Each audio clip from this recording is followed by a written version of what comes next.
மூத்த பத்திரிகையாளர் கிசுகிசு பத்திரிகையாளர். கிசுகிசுல வேணா சொல்லலாம். இப்போதைக்கு ஒரு மூத்த பத்திரிகையாளர்னா அதான் அதுக்கு கூட சண்டை வரும்னு நினைக்கிறேன், போட்டி வரும். அதை வந்து குல்குந்து குமார் என்கின்ற பீலா பிஸ்மி பற்றி தான் இப்போ பேசுகிறோம். நீங்கள் ஒரு கேள்வி கேட்டிருந்தீங்கல்ல,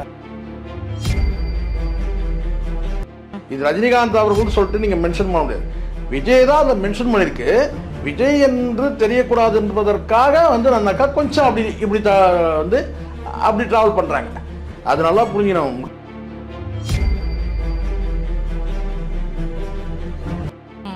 இல்ல, ஒரு அரசியல் கட்சி தலைவராக இருந்து கொண்டு ஏன் திடீர்னு வந்து ரிவ்யூக்கு போறாரு? இது அவங்க விருப்பம்லாம். அது நம்ம எப்படி சொல்ல முடியும்? இப்ப நான் சொல்றேன், கண்ணன் ரவி வந்து நட்புன்னு சொல்றீங்க. இதே கண்ணன் ரவி கூட என்ன சொல்லிருக்கலாம், வா என் படத்தை வந்து கொஞ்சம் ரிவ்யூ பண்ணி கொடுப்பா அப்படின்னு சொல்லி கேட்டுக்கலாம் சீமான் கிட்ட. அவங்களுக்குள்ள நெருக்கம் இருக்கு. நீங்களே ஃப்ரெண்டுன்னு தானே சொல்றீங்க, இவனே என்ன சொல்றான், ஃப்ரெண்டுன்னு தான் சொல்றான். அப்போ பணத்தை வாங்கிட்டு ரிவ்யூ பண்ணாங்கன்னு சொல்றதுலாம் அதீதமான. இவருக்கு வந்து விஜய் வேண்டப்பட்டவர்ன்றதுனால இவன் என்ன சொல்றான்னா, ரஜினியை தான் பாயிண்ட் அவுட் பண்ணியிருக்கு. இது அதுக்கு ஒரு உதாரணம். இது வந்து பார்த்தீங்கன்னா வட இந்தியாவிலேருந்து வந்தவர் அப்படின்னு சொன்னாக்கா, அப்போ வந்து யார் விஜய் வட இந்தியாவிலேருந்து வந்தாரா அப்படின்னு சொன்னா, டைவர்ஸ் வரைக்கும் போனது யாரு? அது விஜய்க்கும் வந்து இவங்க வந்து சொம்படிச்சிட்டாங்க. இந்த தயாரிப்பு பட இயக்குநர்கள் வந்து ஏதாவது ஒரு ரூட் போயிருக்கணும்.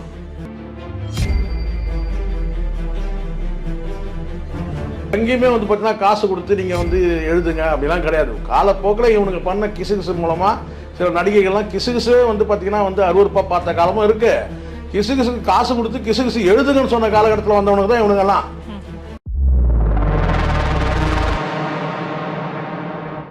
மெட்ராஸ் மேல் நேர்களுக்கு வணக்கம். இன்றைய நேர்காணலில் நம்மோடு இணைந்திருக்கிறார் மூத்த பத்திரிகையாளர் திரு சேகுபேரா அவர்கள். வாருங்கள் பேசுவோம். வணக்கம் சார். வணக்கம். இப்போ பார்த்தீங்க அப்படின்னா சமீபத்தில் ஒரு மிகப்பெரிய ஒரு மூத்த பத்திரிகையாளர், விமர்சகர் அப்படின்னு என்னாலும் சொல்லலாம், நிறைய விஷயங்களை வந்துட்டு பகிர்ந்துருக்கிறாரு. நிறைய விஷயங்களை வந்து பகிர்ந்துருக்கிறாரு. அதை பேரை நீங்களே சொல்லிடுங்க. நான் கண்டென்ட் என்னன்னு எனக்கு டவுட்டை மட்டும் நான் முதல்ல கேட்டேன். TN 2026 நம்ம இங்கே வந்து அதை பற்றின விஷயங்கள்லாம் நீங்கள் முன்னாடியே பேசியிருந்தீங்க, திரை விமர்சனம் மாதிரி சொல்லியிருந்தீங்க. அது விஜய் குறித்தான படம் அப்படின்னு சொல்லியிருந்தீங்க. ஆனால் அது அப்படி கிடையாது, ரஜினி குறித்தான படம்னு ஒரு புது விஷயத்த சொல்கிறாரு. நீங்கள் சொல்லுங்கள், உண்மையில என்னது அது? ஃபஸ்ட்டு இந்த நீங்கள் கேட்டீங்களா ஒரு கேள்வி, அதுக்கு வந்து முதல்ல யார் இந்த மூத்த பத்திரிகையாளர்னு சொல்லி கேட்டான். மூத்த பத்திரிகையாளர் ஒரு கிசுகிசு பத்திரிகையாளர். கிசுகிசுல வேணா சொல்லலாம். இப்போதைக்கு ஒரு மூத்த பத்திரிகையாளர்னா அதான் அதுக்கும் கூட சண்டை வரும்னு நினைக்கிறேன், போட்டி வரும். அதை வந்து குல்குந்து குமார் என்கின்ற பீலா பிஸ்மி பற்றி தான் இப்போது பேசுகிறோம். நீங்கள் ஒரு கேள்வி கேட்டிருந்தீங்கல்ல, ரஜினியை வந்து வம்பு கேட்கலன்னா இவங்களுக்கு தூக்கமே வராது. அதுவும் பீலா பிஸ்மிக்கு வந்து நான் உள்ளபடியே நேர்மையாக சொல்கிறேம்மா, அந்த TN 2026 படம் தற்கால அரசியலை மையப்படுத்தி எடுத்திருக்கு. அரசியலுக்கு வந்து ஒரு ஒரு அரசியல் கட்சியை நடத்தி வந்து பார்த்தீங்கன்னா ஒரு பொறுப்பில் இருக்கிறது யாரு? விஜய் தானே. ரஜினிகாந்த் அரசியல் கட்சி தொடங்கியிருக்காரா? தொடங்குறேன்னு வந்தாரு, ஆனால் அவர் தொடங்கலை. ஆனால் அரசியல் கட்சியை தொடங்கி இந்த படத்தில் கேட்டால் அரசியல் கட்சியை தொடங்கின நடிகராக காட்டுது. ஆனால் அதில் கொஞ்சம் தந்திரமாக அவங்க என்ன பண்ணுறாங்கன்னா, இந்த படத்தில் வந்து வட இந்தியாவிலேருந்து ஒரு வாலிபர் வராது, அவர் வந்து நடிகர் ஆகிறாரு, சூப்பர் ஸ்டார் ஆகிறாரு, பெரிய ஸ்டார் ஆகிறாரு. அதுக்கு பிறகு அவர் அரசியலுக்கு வந்து பயணப்படுறாரு. இப்படி இதுதான் கதை இருக்குது. இப்போ ரஜினிகாந்த் அவர் வந்து பார்த்தீங்கன்னா நீங்கள் சொன்ன மாதிரி வட இந்தியாவிலேருந்து வரல, அவர் வந்தது பெங்களூர். பிறப்பிடம் ஒன்றா இருக்கலாம், அது கிருஷ்ணகிரியாக இருக்கலாம், அல்லது மகாராஷ்டிரா இருக்கலாம், அல்லது சொந்த பூர்வீகம் வந்து கூட மகாராஷ்டிரா இருக்கலாம். ஆனால் அவர் வந்தது பெங்களூர் தான் வர்றாரு, எல்லாருக்கும் ஊருக்கே தெரியும். அப்போ அவர் வட இந்தியாவிலேருந்து வந்தவர் கிடையாது. அவர் ஹிந்தி வந்து பார்த்தீங்கன்னா வந்து ஹிந்தி பேசின ஒன்றும் வரல. அப்படியே வந்தாலும் கன்னடம் ஒன்றா பேசியிருப்பார். வந்தது பெங்களூர்னு வந்தார், ஆனால் அவங்களுடைய பூர்வீகம் வந்து கிருஷ்ணகிரின்னு சொன்னாங்க. அது அவரே சொல்கிறார். யார்? கிருஷ்ணகிரின்றது அவரே சொல்கிறாரு. சரி, இதில் வந்து பார்த்தீங்கன்னா அதில் குல்குந்து குமார் நடிக்கிற நட்டியும் அதான் சொல்லுவார், தஞ்சாவூர்லேருந்து எங்கள் பூர்வீகம் தஞ்சாவூர் அப்படின்னு சொல்லுவார். அதுவும் தஞ்சாவூர்னு ப்ராப்பராக வராதாமே. ஆமாம் அப்படின்னு சொல்லிட்டு சொல்கிறார். சரி, இதில் இப்போ நான் என்ன கேட்குறேன், இது ரஜினிகாந்த் அவர்கள்னு சொல்லிட்டு நீங்கள் மென்ஷன் பண்ண முடியாது. விஜய் தான் அதை மென்ஷன் பண்ணியிருக்கு. விஜய் என்று தெரியக்கூடாது என்பதற்காக வந்து நன்னாக்கா கொஞ்சம் அப்படி இப்படி வந்து அப்படி ட்ராவல் பண்ணுறாங்க. இது ரஜினியும் புரிஞ்சுக்கிட்டோம் அப்படின்னு சொல்லிட்டு. ஆனால் ரஜினியை வந்து பார்த்தீங்கன்னா எந்த இடத்துலையும் வந்து ரஜினியை வந்து அந்த காஸ்டியூமில் உட்பட அது நல்லா புரிஞ்சிடும் முட்டாள்கள். இந்த பீலா பிஸ்மி மாதிரியான முட்டாள்கள் வந்து ஒரு நேர்மையான பார்வை வேணும். ஒரு இடத்துல ரஜினி மாதிரி ஒரு ஸ்லாங் வந்து அவர் பேசுகிறார், யார் நட்டி பேசுகிறார் ஒரு குறிப்பிட்ட இடத்துல. அதே மாதிரி வந்து ஒரு குறிப்பிட்ட இடத்துல வந்து பார்த்தீங்கன்னா அவர் வந்து வட இந்தியாவிலேருந்து வர்றதுனால இவங்க என்ன சொல்ல கேட்டால் ரஜினிகாந்த் வந்து மகாராஷ்டிரா சார்ந்தவர் தானேன்ற மாதிரி புரிஞ்சுக்கிட்டோன்னு இவங்க நினைக்கிறாங்க. இதை ரெண்டை தவிர்த்துட்டு வந்து கேட்டால் மற்ற காட்சிகள் எல்லாமே வந்து விஜய் விஜய் விஜய் முழுக்க முழுக்க இல்லைன்னு வேணா சொல்லலாம். அந்த தயாரிப்பாளர் வந்து சாமர்த்தியமாக வந்து சொல்லலாம். அவங்க மனைவி அப்போ ஸ்கூல் ஆரம்பிச்சது அந்த கதையெல்லாம் கூட சொல்கிறாங்க. ஸ்கூல் இப்போ நல்லா புரிஞ்சுங்க, அவங்க ஸ்கூல் ஆரம்பிக்கலை, டான்ஸ் ஸ்கூல் தான் நடத்துகிறாங்க, ஸ்கூல் ஆரம்பிக்கவே இல்லை. ரெண்டாவது வந்து பார்த்தீங்கன்னா வந்து இவர் சொல்கிற மாதிரி இருந்தால் வந்து ஒரு மனைவியை டைவர்ஸ் பண்ணுற அளவுக்கு வந்து வந்து ரஜினி போலியே. ஆனால் வந்து இதில் நான் டைவர்ஸ் பண்ணேன்னு சொல்கிறாரு. எல்லாத்தோட அரசியல் கட்சியை ஆரம்பிச்சிடறாரு, கொடி அறிவிச்சிடறாரு, அரசியல் கட்சியை தொடங்கிடுறாரு. இதெல்லாம் நீங்கள் கணக்கில் எடுக்கணும்ல. புஷி ஆனந்த் வந்து பார்த்தீங்கன்னா அந்த கேரக்டருக்கு வந்து இந்த இடத்துல எம்பளம் வைக்கிற மாதிரி வச்சிருக்கிறது யாரு? இதை கடந்து படத்திலே வந்து பல வசனங்கள் வருது.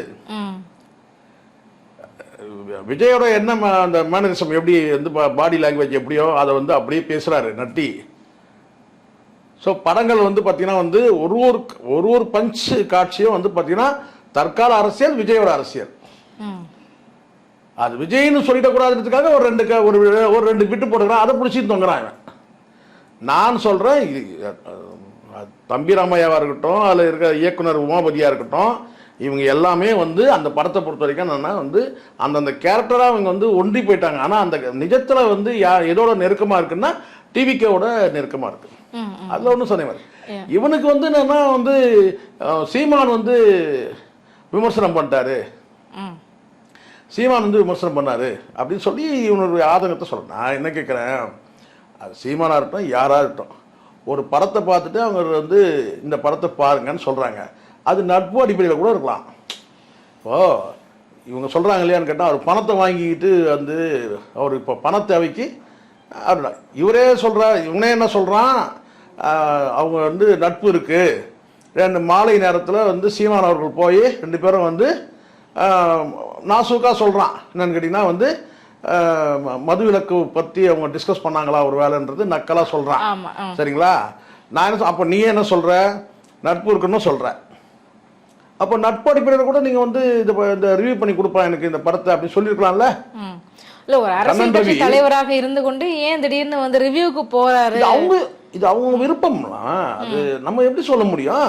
இப்போ நான் சொல்றேன் கண்ணன் ரவி வந்து நட்புன்னு சொல்றீங்க, இதே கண்ணன் ரவி கூட என்ன சொல்லிருக்கலாம், வா என் படத்தை வந்து கொஞ்சம் ரிவ்யூ பண்ணி கொடுப்பா அப்படின்னு சொல்லி கேட்டுருக்கலாம் சீமான் கிட்ட. அவங்களுக்குள்ள நெருக்கம் இருக்கு.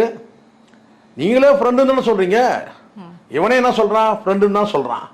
அப்போ பணத்தை வாங்கிட்டு ரிவ்யூ பண்ணாங்கன்னு சொல்றதுலாம் அதீதமானது. நட்பு அடிப்படையில் எல்லாமே இவனுக்கு தெரிஞ்ச வரைக்கும் பணம் தானமா இவனுக்கு. இவனுங்கள மாதிரியே இருக்க முடியுமா? இப்போ நான் கேட்குறேன், நீங்கள் வந்து சினிமா தான் விமர்சனம் பண்ணுறவனுங்க. இப்போ விஜய் அரசியல் வந்த பிறகு நீங்கள் அரசியல் பேசலையா? அப்போ விஜய் வந்து பார்த்தீங்கன்னா பணத்தை கொடுத்து கொஞ்சம் அரசியலுக்கும் கொஞ்சம் ப்ரொமோட் பண்ணி விடுங்க, இது வரைக்கும் நீங்கள் சினிமாவுக்கு தான் பண்ணீங்க, அப்படியே அரசியலுக்கும் கொஞ்சம் பண்ணி விடுங்கன்னு சொல்லிட்டு உங்கள்கிட்ட பணம் கொடுத்தாங்களா? இல்லை ரிங் எதுனா கொடுத்தாரா? இல்லை வந்து கோல்டு காயின் தான் வாங்கி கொடுத்தாங்களா? இவனுங்க பொழப்பு கோல்டு காயின் வாங்கி பொழைச்ச பொழப்பு உலகம் ஃபுல்லாக நாடுது. இவனுங்க வந்து சீமான் கிட்ட போயிட்டானுங்க. சீமான் ரிவ்யூ பண்ணாரு. யார் வேணா ரிவ்யூ பண்ணலாமா? ஒரு படம் பார்த்துட்டு இந்த படம் வந்து தரமான படமாக எனக்கு தெரியுது, நீங்கள் படத்தை பாருங்க. ஒரு சினிமா நடிகர் வந்து அரசியலுக்கு வந்து வர்றது மூலமாக ஏற்படக்கூடிய விளைவுகள் என்னன்னு பாருங்க, கூட இருக்கிறவங்க எப்படி இயக்குறாங்கன்னு பாருங்க அப்படின்னு தான் படத்தில் வந்து தெளிவாக சொல்லியிருக்கு. அந்த படம் ஓடாததுக்கு காரணம் அது நான் சொல்றேன்னு கேட்டீங்கன்னா அவங்க ஏதாவது ஒரு பக்கம் ஸ்டாண்ட் பண்ணி நின்று இருக்கணும், இது இன்னாரதான் குறிக்குதுன்னு சொல்லியிருக்கணும். அவங்களாம் ரிவ்யூ கொடுத்து படத்தை வந்து காலி பண்ணிட்டாங்க. யாரு? படக்குழுவே வந்து ஒரு நீங்க அதாவது இந்த முதல்ல இந்த படக்குழுக்கு நான் சொல்லியிருந்தேன், TN 2026 படக்குழு முதல்ல நீங்களே எல்லாம் உங்களை அறிவாளி நினச்சிக்காதீங்களா. இவங்களே ஒரு மிகப்பெரிய அறிவாளி இவங்களே கற்பனை பண்ணிக்கிறது. நீங்க படம் எடுத்திருக்கிறது தற்கால அரசியல். அந்த தற்கால அரசியலில் வந்து பார்த்தீங்கன்னா விஜயை தான் பாயிண்ட் அவுட் பண்ணி தான் நீங்க வந்து பல வசனங்கள் வச்சிருக்கிறீங்கன்றதுலாம் சத்தியமான உண்மை. சத்தியன்ற வார்த்தை இந்த இடத்துல போடுறேன் நான். இங்க காதெல்லாம் குத்த முடியாது யாருக்கும். அதை தாண்டி அது வந்து தெரியாம இருக்கிறதுக்காக நீங்க என்ன செய்றீங்கன்னா ரெண்டு வேலை பண்றீங்க. ஒன்னு என்ன கேட்டீங்கன்னா ரஜினியை லைட்டா அப்படி டச் பண்றீங்க, ரஜினியை அப்படி புரிஞ்சுக்கிட்டோன்ட்டு. இன்னொரு பக்கம் இப்படி என்ன சொல்றீங்க, கடைசியில் வந்து பார்த்தீங்கன்னா விஜய்க்கு எதிராகவே கூட இருக்கிறவங்களாம் செயல்படுற மாதிரி ஒரு கணக்காட்டுங்க. அதாவது விஜய்க்கு ஒன்றுமே வந்து பார்த்தீங்கன்னா வாயில் வரல வச்சோட கடிக்க தெரியாது அவருக்கு. கூட இருக்கிறவங்க தான் வந்து ஸ்பாயில் பண்ணுறாங்கன்ற மாதிரி கொண்டு போகிறீங்க. குறிப்பாக த்ரீஷா அந்த நிஜத்தில் இப்போ எப்படி த்ரீஷா இருக்கிறாங்களோ விஜயோட அந்த பேச்சுக்கள் இருக்கு இல்லையா, அந்த படத்தில் வந்து பார்த்தீங்கன்னா வந்து அந்த த்ரீஷாவுடைய இப்போ நிஜ கேரக்டரை வந்து பார்த்தீங்கன்னா அப்படியே படத்தில் வந்து அதே மாதிரி ஃபேஸ் உள்ள வச்சிருக்கிறாங்க. இதை விட என்ன வேணும்? கண்டிப்பாக இதை விட என்ன வேணும்? விஜய் எப்படி அரசியல் இந்த மேனரிசம் எப்படி பண்றாரோ அதை அப்படியே நட்டி பண்றாரு. இப்போ இவ்வளோ பண்ணிட்டு இது இவ்வளோ 200 கோடின்னு சொன்னது யாரு? ரஜினி என்னைக்காவது 200 கோடி சம்பளம் சொல்லியிருக்காரா? இல்ல. அப்ப 200 கோடி சம்பளம்ன்றது யாரு? இவங்க தானே பேசுறாங்க. அப்ப அந்த படத்துல அவர் சொல்றாரு 200 கோடி வந்து சம்பளத்தை நான் விட்டு வந்திருக்கிறேன்னு சொல்றாரு. ஸோ இப்படிலாம் இருக்கும்போது இந்த படம் வந்து ஏன் தோத்து போச்சுன்னா ஏதாவது ஒரு ஸ்டாண்ட் நின்று இருக்கணும். ஆமா, இப்போ சில பேர் இருப்பான் நிஜ கதை தான் எடுத்திருப்பான், ஆனா நிஜ கதைன்னு சொன்னா சம்மந்தப்பட்டவங்க வந்து என்ன செய்வான், கிளைம் பண்ணுவான், கோர்ட்டுக்கு போவான், காசு வாங்கப்பான், அது ஒரே பிரச்சனை ஆகும். அதோட நிஜ கதைன்னு சொன்னா என்ன கொஞ்சம் எஃபெக்ட் இருக்கும், அவ்வளவுதான். அதோட கேட்டால் இது வந்து கற்பனை கதைன்னு போட்டுருவோம், இதில் வரக்கூடிய கதாபாத்திரம் அனைத்தும் கற்பனையே அப்படின்னு போட்டு படத்தை எடுத்துருவான். படம் வந்து பார்த்தீங்கன்னா போதோ போகலையோ நிஜ கதைன்னு சொல்லி அப்புறம் அவங்க வந்து படம் எடுத்து வந்து எனக்கு எவ்வளோ நஷ்டம் கொடு அவ்வளோ நஷ்டம் கொடு அப்படின்னு எதுக்கு அப்படின்னா அந்த ஏதாவது ஒரு நிலைப்பாடு. சில பேர் வந்து பார்த்தீங்கன்னா நிஜ கதைன்னு போட்டுருவாமா, ஆனால் அவன் வந்து பார்த்தீங்கன்னா கற்பனையாக பல காட்சிகள் வச்சிருப்பான். அப்போ அவங்க போய் கிளைம் பண்ணுவாங்க, நிஜ கதைன்னு போட்டுட்டு இதில் தப்பாக எங்களை சித்தரிச்சிருக்கிறாங்கன்னு அப்படி ஒரு கிளைம் போகும். அப்படி ஒரு கிளைம் போகும். அப்போ என்ன சொல்றேன்னா இந்த படத்தை வந்து நான் சொல்லிங்கன்னா ஒன்று இது வந்து நான் கேட்டேன் தற்கால அரசியலுக்கு நெருக்கமாக சில காட்சிகள் வந்தால் அதுக்கு வந்து பார்த்தீங்கன்னா நாங்கள் வந்து பொறுப்பேற்றுக்க முடியாதுன்னு சொல்லி ஒரு டிஸ்க்ளைமர் போட்டாலே ஒன்றும் பிரச்சனை இல்லை. அப்போ மக்கள் புரிஞ்சுப்பாங்க. நீங்கள் அப்படியே இல்லை இப்படியே இல்லை ஏதோ வந்து சமூக சேவை செய்யறதுக்காக நீங்கள் ஒரு படம் எடுத்த மாதிரி ஒரு சீனை ஓட்டுறீங்களா, அதெல்லாம் படம் ஃப்ளாப் பண்ணுறது அது காரணம் தான். ஏதாவது ஒரு ஸ்டாண்ட் எடுத்துடணும். ரஜினினா ரஜினி எது ரஜினி எப்படி வந்தார் இங்கே தமிழ்நாட்டில் எப்படி வந்து பார்த்தீங்கன்னா அவர் வந்து பெரிய ஸ்டார் ஆனார் அப்படி எடுத்துகிட்டு போங்க. இல்லையா வந்து பார்த்தீங்கன்னா வந்து ஒரு அரசியல் தலைவர் எப்படி உருவாகிறாருன்னு சொல்லி நீங்கள் எம்ஜிஆர் எடுத்துகிட்டு போயிடுங்க. ஸோ எம்ஜிஆரையும் மென்ஷன் பண்ணுற மாதிரி ரஜினியும் மென்ஷன் பண்ண விஜயை வந்து அதிகமாக மென்ஷன் பண்ணுற மாதிரி படத்தை எடுத்து படம் ஃபுல்லாக போச்சு. அது தெளிவாக இப்படி பேசணும். இப்போ நான் சொல்கிறது தான் உண்மை. ரஜினியும் பாயிண்ட் பண்ணல, விஜயும் பாயிண்ட் பண்ணல, பொதுவாக ஒரு படம் எடுத்து வச்சுருக்காங்க அப்படியும் சொல்லலாம். இல்லை ரஜினியை கொஞ்சமாக டச் பண்ணிட்டு விஜய் நிறைய டச் பண்ணியிருக்கிறாங்கன்ட்டு அப்படியே நம்ம சொல்லலாம். இதுதான் தெளிவான இது. இதில் வந்து இப்போ இவருக்கு வந்து விஜய் வேண்டப்பட்டவர்ன்றதுனால இவன் என்ன சொல்கிறான்னா ரஜினியை தான் பாயிண்ட் அவுட் பண்ணியிருக்கு. இது அதுக்கு ஒரு உதாரணம். இது வந்து பார்த்தீங்கன்னா அவர் வட இந்தியாவிலேருந்து வந்தவர் அப்படின்னு சொன்னாக்கா அப்போ வந்து யார் விஜய் வட இந்தியாவிலேருந்து வந்தாரா அப்படின்னு சொன்னால் டைவர்ஸ் வரைக்கும் போனது யார்? பொண்டாட்டி வந்து பார்த்தீங்கன்னா வந்து எட்டி பார்க்கும்போது பெட்ரூமில் படுத்துருந்தது யார்? பொண்டாட்டி அந்த படத்தை வந்து எட்டி பார்க்குறாங்க. இவர் என்ன செய்கிறாரு கேட்டால் வந்து ஒரு நடிகையோட பெட்ரூமில் படுத்துட்டு இருக்கிற மாதிரி, அதனால சண்டை வர மாதிரி. இது எங்கே நடந்திருக்கு? எங்கே நடந்திருக்கு? டைவர்ஸ் நோட்டீஸ் வந்துருமோன்னு சொல்லி பயப்படுறாங்க. இப்போ எப்படி சங்கீதா டைவர்ஸ் நோட்டீஸ் ஆனால் அந்த மாதிரி வந்து விஜய் பயப்படுற மாதிரி ஒரு காட்சி இருக்கு. ரஜினிக்கு அந்த சூழ்நிலை வந்துச்சா? ஸோ இதெல்லாம் வந்து நிறைய இருக்குமா. இதெல்லாம் வந்து இவன் வந்து இவன் காசு வாங்கிட்டு பேசுறது. சீமான் மீது வன்மத்தை கொட்டணும். சீமான் வந்து ரிவ்யூ கொடுக்குறாரு. அவர் வந்து இப்போ இருக்கிற அரசியல் சூழ்நிலைக்கு ஏன் ரிவ்யூ கொடுக்குறாருன்னா நட்பு தானம்மா. நிறைய பணம் வாங்கிட்டாராமே சீமான். நான் என்ன சொல்றேன்னா நீயே சொல்ற பணம் வாங்கிட்டாரு. அவர் வந்து ஒரு குறிப்பிட்ட அவங்க ஆஃபீஸில் இருக்கிறாங்க, சீமான் கார் வந்து அவரை நோக்கி போகுது அப்படின்னு சொல்லி சொல்றீங்க. அங்கே போய் மது விலக்கு சம்பந்தமாக வந்து நக்கல் இவர். ஏன்னா இவர் மோந்து பார்க்குறவர். இவர் ஒன்று குடிக்க நீ சொல்லணும். அவனை கேட்டால் எனக்கு மது பழக்கமே இல்லை நீ சொல்லுவியா? நீ சொல்லுவியா? இப்போ நான் சொல்லுவேன் எனக்கு மது பழக்கம் கிடையாது, எங்கே வேணாலும் சொல்லுவேன் நான். சரிங்களா? நீ சொல்ல முடியுமா அந்த மாதிரி? நீ வந்து பார்த்தீங்கன்னா வந்து நல்லா தெரியும், முகரையை பார்த்தாலே தெரியும், கண்ணாண்டெல்லாம் இந்த பக்கம் ஃபுல்லாக வீங்கி இருக்கும், உனக்கு பார்த்தாலே தெரியும். நீ இன்னொருத்தரை சொல்லலாமா? அவர் வந்து மது விலக்கு சம்மந்தமாக டிஸ்கஸ் பண்ணியிருப்பாங்க. அதோட ஸ்ட்ரைட்டாக சொல்கிற எனக்கு அதான் பிடிக்கும் எப்போவுமே. ஆமாம் குடிக்க போனார் சொல்லு, அவர் எல்லாத்தையும் கடந்து தானே வந்தார். உங்களை மாதிரி எத்தனை பேர் வந்து பார்த்தீங்கன்னா என்னென்ன பிரச்சாரம் பண்ணாங்க எல்லாத்தையும் உடைச்சிட்டு தான் வந்திருக்கார் சீமான். இப்போ நீ குடிக்கிறாருன்னு சொல்கிறதுனால என்ன ஆயிருப்போது? எல்லா பட்டமும் கொடுத்தானுங்கல்ல, குடிகார பட்டம் அந்த பட்டம் இந்த பட்டம் எல்லா பட்டமும் கொடுத்தானுங்கல்ல. நீ இப்போ சொல்கிறதுனால அதுக்கு உனக்கு தைரியம் இருக்கா? முதல்ல சீமான் வந்து கண்ணன் ரவி டைரக்டர் பார்க்க போனார். இரவு 7 மணிக்கு மேலே போய் ஒருவேளை மது விலக்கு சம்பந்தமாக வந்து டிஸ்கஸ் பண்ணாங்களா? இது நக்கல் பேச்சில் இது. நான் என்ன சொல்றேன்னா நீங்க தைரியம் தான், நீ ஸ்ட்ரைட்டாக சொல்லு, அதுதான் கரெக்ட். துணிச்சல் தைரியமா சொல்லு. நீ விஜய்க்கு சொம்பு தூக்குறீங்க. நீங்க உங்களுக்கு சினிமாவை தவிர அது சினிமாவில் உங்களுக்கு கிசு தவிர உங்களுக்கு வேற எதுவும் தெரியாது. ஒரு 4 பேரை பிடிச்சி வச்சுக்கிட்டு சரி அங்கே இருக்கிற இங்கே இருக்கிற தகவல் கேட்டு நீங்களே ஏதோ ஒன்று உருட்டுறீங்க. ஏதோ ஒன்று உருட்டிட்டு போங்க. ஆனால் அதை விட்டுட்டு விஜய் தூக்கி பிடிக்கணுன்றதுக்கு சீமானை வந்து மட்டம் தட்டுறது, விஜய் தூக்கி பிடிக்கணுன்றதுக்காக ரஜினிகாந்த் வந்து கீழே தள்ளுறது.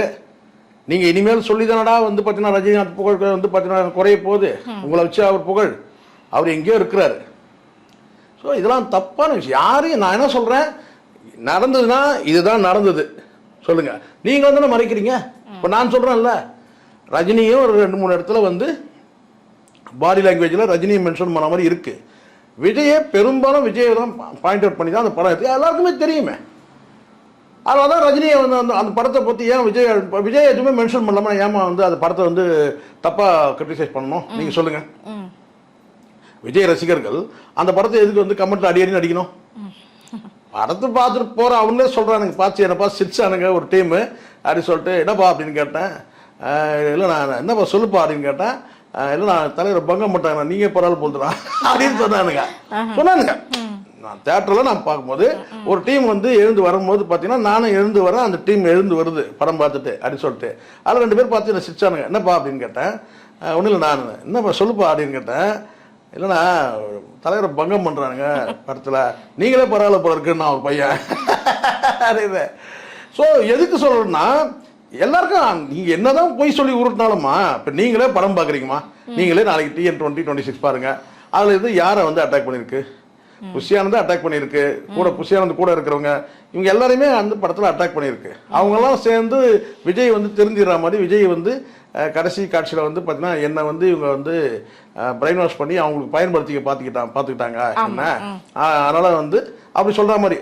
அப்போ என்ன அது, விஜய்க்கும் வந்து இவங்க வந்து சொம்படிச்சிட்டாங்க. இந்த தயாரிப்பு பல இயக்குநர்கள் வந்து ஏதாவது ஒரு ரூட்டு போயிருக்கணும், இல்லை வந்து சினிமா வாய்ப்பால் வந்து சினிமாவால் அரசியலால் சினிமா புகழையும் இழந்த மாதிரி கடைசியாக காட்டியிருக்கணும். அதையாவது செஞ்சுருக்கணும். அதையும் செய்யாமல் கடைசி காட்சியில் வந்து பார்த்தீங்கன்னா அவருக்கு ஒன்றுமே தெரியாத மாதிரியும் எல்லாமே கூட இருந்தவங்க தான் பண்ணிட்டாங்கன்ற மாதிரி படத்தை முடிக்கும் போது அது படம் வந்து கிளிக் ஆகும். ஏதாவது ஒரு கான்செப்டை கரெக்டாக நிற்கணும். அது இன்னொரு விஷயமா மாதிரி என்ன சொல்றாரு அப்படின்னா, சீமான் வந்துட்டு ரொம்ப பணம்னா ரொம்ப ரொம்ப பேராசை பிடித்தவர் அப்படின்னு. இவனுக்கு பணம்னாலே பிடிக்காதுமா யாருக்கு, பீலா பிஸ்மிக்கு வந்து பணம் வாடையே பிடிக்காது. பணம் 20 நிமிஷத்துக்கு 4000 ரூபா 5000 ரூபா வாங்குறவனுங்க. ஒரு மீடியாவில் பேசுறதுக்கு ஒரு 15 நிமிஷம் போய் 16 நிமிஷம் ஆச்சுன்னா வந்து பார்த்தீங்கன்னா டபுள் மடங்கு கேட்குறவனுங்க. நிமிஷத்துக்கு காசு வந்து வாங்குறவனுங்க அவனுங்க. ஒரு 10 நிமிஷம் தான், 15 நிமிஷம் தாண்டி 2 நிமிஷம் கூட போயிடுச்சுன்னா இன்னொரு 4000 கொடுணும். இறக்கமே இல்லாமல் வாங்குறவனுங்க. இவனுக்கு போய் சொல்லலாமா? இவனுக்கு போய் சீமானை சொல்லலாமா?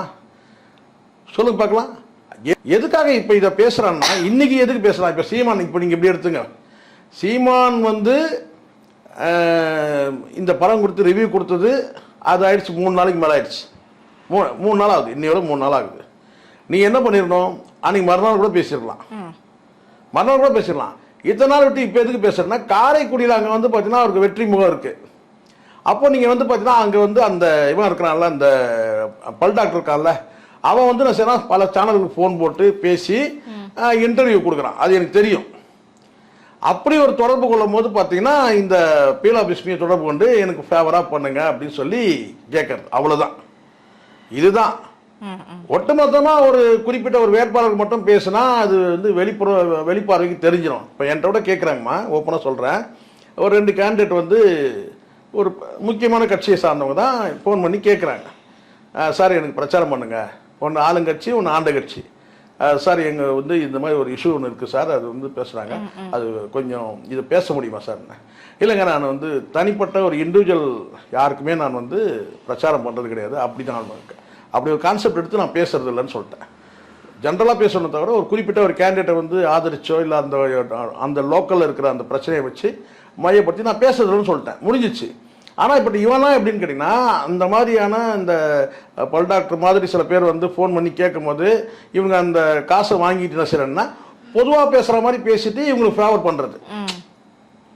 நான் ஒட்டுமொத்தம் நாங்கள் விஜய்க்கே நாங்கள் ஃபேவராக பற்றி நாங்கள் பேசுவோம் அப்படின்னு சொல்லிட்டு, அப்போ இந்த இடத்துல ரஜினியை தட்டுங்க, ரஜினி அடி, இந்த பக்கம் சீமானை வந்து தாக்கு, அப்படிதான் தவிர இதெல்லாம் வந்து ஒரு படத்தை ரிவ்யூ பண்ணுறதுனா காசு வாங்கியிருந்தா ரிவ்யூ பண்ணாங்கன்னு கிடையாது. கடந்த காலத்தில் பார்த்தீங்கன்னா பிரிண்ட் மீடியாலாம் நீங்கள் பார்த்தீங்கன்னா இதை வந்து ஒரு பேப்பரில் வந்து ஒரு விமர்சனம் எழுதுறாங்க, அதெல்லாம் காசுன்றதெல்லாம் நினச்சோட பார்க்க முடியாது. அதாவது இவங்களுக்கு நியூஸ் கிடைக்குது, அதுதான் இவங்களுக்கு. ஒரு படம் ரிலீஸ் ஆகிடுச்சுப்பா, ஒரு நியூஸ் வந்துச்சுப்பா, சினிமா நியூஸ் அதை வச்சு ஒரு 2-3 இது எழுதலாம்ப்பா அப்படிதான் இருக்குமே தவிர, சரிங்களா, எங்கேயுமே வந்து பார்த்தீங்கன்னா காசு கொடுத்து நீங்கள் வந்து எழுதுங்க அப்படிலாம் கிடையாது. காலப்போக்கில் இவனுக்கு பண்ண கிசுகிசு மூலமாக சில நடிகைகள்லாம் கிசுகிசுவே வந்து பார்த்தீங்கன்னா வந்து அருவருப்பாக பார்த்த காலமும் இருக்கு. கிசுகிசுக்கு காசு கொடுத்து கிசுகிசு எழுதுங்கன்னு சொன்ன காலகட்டத்தில் வந்தவனுக்கு தான் இவனுங்கெல்லாம். ஸோ இவனுக்கு வந்து ருசி பார்த்துட்டானுங்க, அவ்வளோதான். இப்போ பிஸ்மிக்கெல்லாம் வந்து என்ன நாலேஜ் இருக்கு நீங்கள் சொல்லுங்கள், சினிமா நாலேஜே சொல்லுங்கள், என்ன நாலேஜ் இருக்கு? ஒன்றுமே கிடையாது. ஒரு ஆர்டிகல் வந்து ரெடி பண்ணி ஒரு டாக்குமெண்ட் ரெடி பண்ண முடியுமா? முடியாது. ஏதோ வந்து பார்த்தீங்கன்னா வந்து இருக்கிற கொஞ்சம் வந்து பார்த்தீங்கன்னா வந்து இந்த நடக்கக்கூடிய சம்பவங்களை வச்சுக்கிட்டு எனக்கு தெரிஞ்சு இன்னும் சில பேர் எழுதுறாங்க, அவங்க எழுத கூட பார்க்க முடியும். அது பழைய செய்திகள் எழுதுறாங்க, அது நம்ம பார்க்க முடியுது. நம்ம குறிப்பிட்டு சொல்லணும், அவங்கள தூக்கி பேசணும், இவங்க இறக்கி பேசணும் கிடையாது.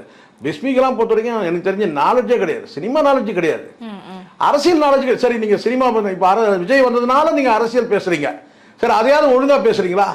அவன் என்ன சொல்றான், அந்த புறம் அந்த காமராஜர் சொன்னதை அண்ணா சொன்னாருங்கிறான், இவன் அண்ணா சொன்னதை காமராஜர் சொன்னாருங்கிறான். அப்போ இதுலேயே தெரியலையா உங்களுக்கு? உங்களுக்கு அந்த நாலேஜ் இல்லை, சினிமா நாலேஜ் கிடையாது.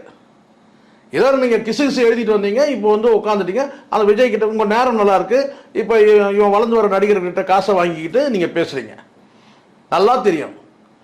இப்போ இந்த பிரியங்கா மோகன் ஒரு நடிகை இருக்காங்களா, அந்த நடிகை வந்து பார்த்தீங்கன்னா ரூட்ன்ற அமைப்பு கொண்டு வரத்துக்கு விஜய் அவ்வளோ டார்ச்சர் கொடுத்து ஒரு கட்டத்தில் அந்த அம்மா வந்து சிவகார்த்திகேயனோட ஜோடியாக 2 படம் நடிச்சாங்கன்னு நினைக்கிறேன், டாக்டர் டான் நடிச்சாங்க. அதுக்கப்புறம் அந்த அம்மா இப்போ எங்கே இருக்கிறாங்க, நடிக்கிறாங்களே, என்னன்னே தெரியல. ஸோ அவங்க ரூட்ன்ற அந்த அமைப்பில் உள்ளே கொண்டு வரத்துக்கு அவ்வளோ டார்ச்சர் கொடுத்தாங்க. அவங்க வரலன்றதுனாலே வந்து பார்த்தீங்கன்னா சிவகார்த்திகேயனை போட்டு வந்து இவங்க வந்து அடி அடிச்சாங்க. இந்த 2 இந்த குரங்குங்க இருக்கானுங்களே, இந்த 3 குரங்கும், இவங்களே வந்து பார்த்தீங்கன்னா சிவகார்த்திகேயனை வந்து அப்படி வந்து வன்மத்தோடு பேசினானுங்க. எவ்வளோ வந்து சிவகார்த்திகேயனை மோசமாக வந்து மார்பிங் பண்ண முடியும், அவங்க ஒய்ஃபை, குழந்தைங்களை, இவங்க ரசிகர்கள்லாம் அதை பண்ணானுங்க. ஸோ பிடிக்காதவங்கள இப்போ எனக்கு கூட தான் 1008 மிரட்டுறானுங்க வந்து. நான் அதெல்லாம் போங்கடே, உங்களால் முடிஞ்சு பார்த்துங்க, அவ்வளோதான் சொல்லிட்டு நான் கடந்து போயிடுறேன். ஏன்னா எனக்கு வந்து பார்த்தீங்கன்னா வந்து இதெல்லாம் வந்து சகிச்சுட்டு தான் வந்துருக்குறோம். ஒரு மீடியாவில் வந்து ஒரு கருத்தை பேசுகிறோம்னு சொன்னால் அதில் நெகட்டிவாக சில வந்து பிரச்சனைகள் தான் அதை ஃபேஸ் பண்ணுவோம், அவ்வளோதான். அது எப்படி அணுகணுமோன்றது அது தெரியும், அது நம்ம பண்ணுவோம். ஆனால் இவனுங்கெல்லாம் வந்து என்னென்னா வன்மம். இப்போ விஜய் தூக்கி பேசணும் ஒரு நாள், அதுவே பார்த்தீங்கன்னா இவனே ஒரு நாள் விஜய் மாதிரி வந்து மிகப்பெரிய வெற்றி அடைவார்னு பேசுகிறான். அடுத்த 2 நாள் கழிச்சு என்ன செய்யறான், அங்கேருந்து பணம் வரல, அவமானகரமான தோல்வியை சந்திப்பாருன்றான். தோல்வியை சந்திப்பாருன்னு சொல்லிட்டு போயினா நம்மளே அதான் சொல்கிறோம். என்னன்னு விஜய்க்கு வந்து தோல்விங்க அப்படின்னு சொல்கிறோம். அந்த தோல்வியிலே இவன் என்ன செய்யறான், வலிக்கிற மாதிரி ஒரு தோல்வி சொல்கிறான் பாருங்க, அவமானகரமான தோல்வி. அது என்னடாது இது, தோல்வியிலேயே அவமானகரமான தோல்வி அடைவாருன்னு இவனே பேசுகிறான். நியாயமா காசு வாங்குறீங்க, அவனால் எவ்வளோ பழைச்சிருக்கீங்க நீங்கள் வசதி வாய்ப்புகள் எல்லாமே இவங்களுக்கு இருக்கிறதே விஜய் பண்ணது தான். அந்த பிரமந்தனாக இருக்கட்டும், பீலா பிஸ்மியாக இருக்கட்டும், எல்லாமே விஜய் பண்ணது தான். அவ்வளோ வசதியாக அவ்வளோ வாய்ப்புகளை நீங்கள் எல்லாம் பயன்படுத்திக்கிட்டு கூச்சமே இல்லாமல் விஜய் அவமானகரமான தோல்வி அடைவார், தோல்வின்னு சொல்லிட்டு போயேண்டா, அது என்னன்னா அவமானகரமான தோல்வி அடைவார்னு பேசுகிறான். விஜய் வந்து பார்த்தீங்கன்னா இப்போ என்ன சொல்றது கேட்டால், இப்போ இதான் கொஞ்சம் வந்துட்டு இருக்கோம், பிளாக்மெயில் பண்ணி தான்மா விஜய் கிட்ட இருந்து இவனுக்கு பிழைக்கிறது, இல்லைன்னா இல்லாத கதையெல்லாம் பேசுவானுங்க. அதுதான் இவங்க நோக்கமே. இப்போ சீமான் கிட்ட வந்துட்டானுங்க. சீமானை வந்து பார்த்தீங்கன்னா எப்படியாவது வந்து டிகிரேட் பண்ண, சீமானா வந்து இவனை ஒரு ஆளாவே மதிக்கிறது இல்லை, இவனை பொருட்டாவே நினைக்கிறது. ஏன் சாட்டை துறைமுகனே இவனை ஒரு பொருட்டாவே வந்து மதிக்கிறதே கிடையாது, இவனுக்கு முக்கியத்துவம் கொடுக்குது. நான் வந்து முக்கியத்துவம் கொடுக்குறதுக்காக பேசல. ரஜினிகாந்த் அவர்களையும் சிவகார்த்திகேயன் அவர்களையும் சீமான் அவர்களையும் இவனுக்கு வந்து பார்த்தீங்கன்னா வந்து தொடர்ந்து வந்து அட்டாக் பண்ணுறானுங்க. உள்நோக்கத்தோட வந்து ஒரு ஆர்டிகல், ஒரு சப்ஜெக்ட் பேசுகிறானுங்க, ஒரு கண்டென்ட் பேசுகிறானுங்க. அதுக்காக தான் இது சொல்ல தவிர நியாயமாக பார்த்தோம்னா TN26 வந்து பார்த்தீங்கன்னா ஒரு 20% ரஜினிகாந்த் அவர்களை மென்ஷன் பண்ணுற மாதிரியும் 80% வந்து பார்த்தீங்கன்னா வந்து விஜய் மென்ஷன் பண்ணுற மாதிரி தான் படம் எடுக்கப்பட்டிருக்கு. படக்குழுவே ஒத்துக்கலாம் கூட நமக்கு அறிவு இருக்குல்ல. அப்புறம் அவர் வந்து சீமான் வந்து ரிவ்யூ கொடுத்தாரு, அது கொடுத்தாரு, அவர் விருப்பம். நட்பு அடிப்படையில் வந்து ஒரு சக இயக்குனராக இருக்கலாம், அல்லது வந்து இப்போ நட்பு அடிப்படையில் கூட இப்போ அந்த படத்தை கொஞ்சம் ரிவ்யூ பண்ணி கொடுப்பா அப்படின்னு சொல்லி கேட்டுக்கலாம், அதனால கூட பண்ணிடலாம். ரிவ்யூ பண்ணிட்டாருனால காசு வாங்கி தான் ரிவ்யூ பண்ணாரு அப்படின்னு சொல்லிட முடியுமா? அப்போ சீமான் மீதான வன்மம் எனக்கு, அவ்வளோதான். இது தாண்டி வேறு ஒன்றும் கிடையாது. கண்டிப்பாக சார். ஸோ இப்போ இருக்கக்கூடிய அரசியல் சூழ்நிலை, சினிமா சூழ்நிலை ரெண்டுத்தையும் ரொம்ப வேறுபாடு படுத்தி எங்களுக்கு விளக்கமாக கொடுத்துருக்கீங்க. எங்கள் கேள்விகளுக்கு ரொம்ப சிறப்பாக பதில் சொன்னீங்க. நன்றி.